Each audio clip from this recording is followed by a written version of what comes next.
We're talking to Melanie Collette of Project 21, also very active in New Jersey in the Republican Party. Wanted to find out what's going on the ground there that's relevant to our conversation, and anything to say about health and wellness and the blueprint for Project 21 for the Black community. Yes, this is an extremely important part of our blueprint is the health and wellness of our communities. And there's several policy moves that the government could take in order to help out in that area that they're not doing now. One of the biggest things is, these race informative or race-based policies that we should not be doing if you want to help the Black community. Very important that we stop with aborting so many of our Black babies and having that as a policy, as an economic policy to supposedly help Black and brown people. One of the things that you will hear proponents of abortion say, or proponents of choice say, that it's very good for the economy in Black and brown neighborhoods. Think of the sickness that you must possess to even speak those words, that the way to economically be on the come up is to kill your babies. And that is, and that is exactly what the current policy is. Another way is to expand some of our primary care opportunities, to allow more deductions, stop using gender and race as a basis for our health care. It's problematic. It absolutely needs to stop. Right. And what are some of the things that the people can do who are thinking to themselves, yeah, these things make sense. I want to institute this at the county and the state level, if possible, in my own community. Who can they talk to? What are some specific things? Are there any resources in Project 21 to take to the table to advocate for these policies? There's tons of information on the National Center for Public Policy's website. In the Project 21 section, we have a copy of the blueprint there, and then we have specific policy papers on things like inflation and critical race theory and the like. I always encourage people to get involved on their municipal level first.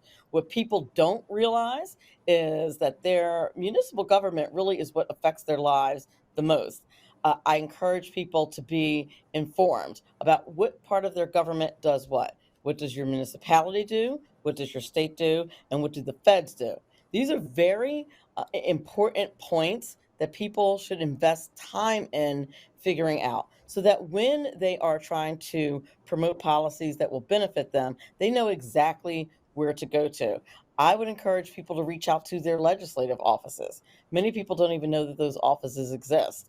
But no matter what side of the aisle you're on, those places are there to help you. Jump on your state website, jump on the White House's website. There's plenty of opportunities and plenty of information. Talk to your legislators, they work for you. Call them, your state legislators, your federal legislators, they all have offices. Call them, talk to them, tell them about policies that you are interested in having put forth, and be loud about it. Don't be shy. Don't be intimidated by people who try to shout you down, vilify you, call you names. Can't let that bother you. You cannot. You Can have you to can be you talk about your journey being engaged in politics? Were you kind of soft spoken at the beginning, and then once you learned the ropes, you became more brave, so to speak? No one has ever accused me of being soft spoken ever. But I will tell you, when I was very green and first became involved, I did not know that it was a thing, that it was problematic at all to have the political ideologies that I have. I didn't realize that that would be a problem until much later, specifically until Barack Obama ran for election, and many people presumed that I would be voting for him. I found it odd because I didn't really understand politics during that time. So I found it very strange that this would be a presumption. I just thought like you voted for whoever you felt good about, whoever's policies were closest to what you believed in. So I did not know until I got involved, and people would say to me, well, that's like, you're not allowed to do that because you're brown.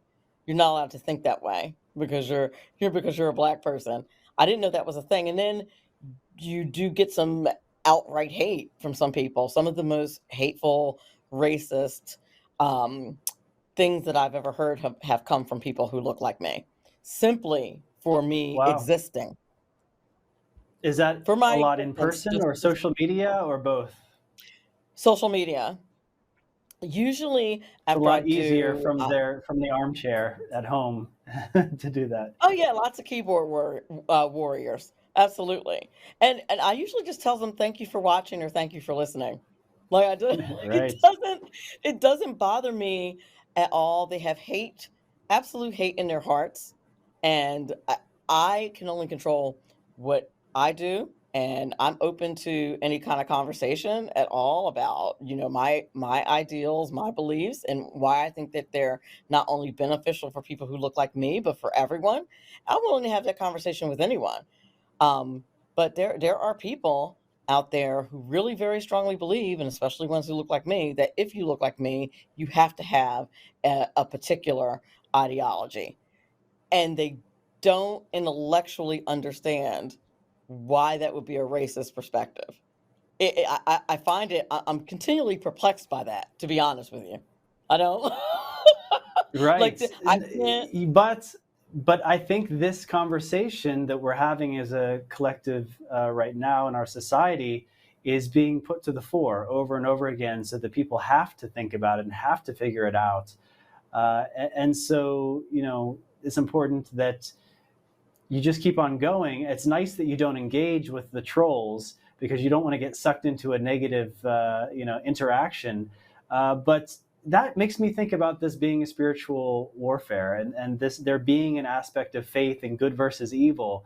Would you mind, because I didn't see it in the blueprint, speaking on faith in our movement, faith in your political engagement, and perhaps faith in the Black community and Project 21 and so forth? I'm so glad that you brought that up. Many people will say, some people who secretly agree with us, that look like us, will say to members of Project 21 that we're brave, that we're really courageous. And I wouldn't say that. I think that many of us are just believers that God is the one who takes care of us. We believe that wholeheartedly. So you don't have to be courageous when you understand that this is bigger than you. When you understand that you cling close to your creator when it comes to these things, and when you are on the right side of truth, there's nothing to be afraid of. There's no fear to be had. So, spirituality is a very important important part of my life, as far as my so-called courage to speak out about things that I believe in. It's just that I truly and totally believe that God is the one who takes care of me, and that I will not be harmed as long as I stay on that right side. I think most people who lean conservative, it's because they believe in the Bible and they believe in the Constitution. For me, it's Bible first, then the Constitution, and they work very well together, in my opinion. If people really read the Constitution and actually read a Bible, they would understand how closely related they are, and how it closely relates to the founding of our country. So, if you understand those things, but see, once you start to explain that to people, then they accuse you of being uppity and being a know-it-all, and all of these other things. So it's a no-win situation, and that's okay. Some people will listen. Right. I guess, you can't convert someone who is just not open, but I think the more you just speak your voice, the more the people who are open to it are going to change their perspective. And I think there's something really important happening regarding this topic as a collective consciousness in our country, changing our thoughts about our identity. I mentioned Candace Owens and Kanye West a couple of times in this program already, but I think specifically Kanye West and he's going by Ye now. I don't want to disrespect him, but he's changed his name. But I think that's an important moment in our culture for someone who is a pop star to go against the grain and be criticized so much for doing so, and force the conversation in such a way. So we can discuss that. We have a couple minutes left. We're going to take a quick break, and we'll talk about this moment in our culture as soon as we get back.